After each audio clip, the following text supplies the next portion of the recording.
बिस्मिल्लाहिर्रहमानिर्रहीम। अस्सलाम वालेकुम।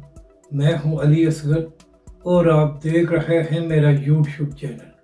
सुप्रीम कोर्ट के बाहर पुलिस की भारी नफरी मौजूद और क्या तहरीक लब्बई के कारकुनों को मुंतशिर करने के लिए ताकत का इस्तेमाल किया जाएगा, इस वीडियो में हम इसी के मुतालिक बात करेंगे। नाज़रीन इकराम, मुबारक सानी केस की समाअत सुप्रीम कोर्ट में जारी है और ऐसी खबरें सामने आ रही हैं कि शायद थोड़ी देर बाद इस केस का फैसला भी सामने आ सकता है। और यही वजह है कि तहरीक लब्बई के कायदीन सुप्रीम कोर्ट के अंदर मौजूद हैं, जबकि दूसरी जानब तहरीक लब्बई पाकिस्तान के हज़ारों कारकुन डी चौक और सुप्रीम कोर्ट के बाहर मौजूद हैं। तो नाज़रीन इकराम, इसी हवाले से ये खबरें सामने आ रही हैं कि अचानक डी चौक में पुलिस की भारी नफरी को यकजा किया गया है और लगता यह है कि फैसला आने से पहले तहरीक लब्बई के कारकुनों को मुंतशिर करने के लिए आंसू गैस का इस्तेमाल किया जाएगा।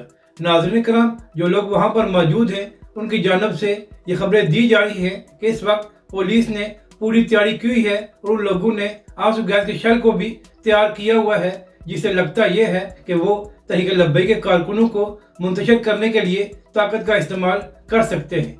अब नाज़रीन करम, यहाँ पर अहम बात यह है कि तहरीक लब्बई के कारकुन सुबह से वहाँ पर मौजूद हैं और तहरीक लब्बई के कारकुनों ने एक पत्ता भी नहीं तोड़ा और तहरीक लब्बई के कारकुन पुरअमन तरीके से वहाँ पर बैठे हुए हैं। तो आखिर फैसला आने से पहले हुकूमत और इंतजामिया हालात को क्यों खराब करना चाहती है और ऐसे हालात क्यों बनाए जा रहे हैं जिससे ये लगता है कि तहरीक लब्बई के कारकुन के खिलाफ ताकत का इस्तेमाल किया जाएगा।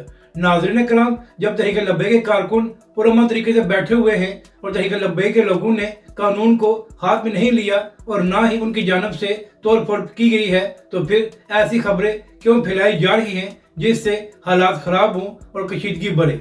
नाज़रीन करम, सुप्रीम कोर्ट से जो खबरें सामने आ रही हैं उसके मुताबिक लगता यही है कि इस फैसले से मुतनाज़ा बातों को हज़फ किया जाएगा और शायद ये मामला पुरअमन तरीके से ख़त्म हो जाए। तो अब देखना यह है कि इस हवाले से सुप्रीम कोर्ट से कब तक फैसला सामने आता है और क्या तहरीक लब्बई के कारकुन के खिलाफ आंसू गैस का इस्तेमाल किया जाता है या नहीं। अगर आपको ये वीडियो अच्छी लगे तो इसे लाइक और शेयर ज़रूर करें और हमारे इस चैनल को भी सब्सक्राइब करें।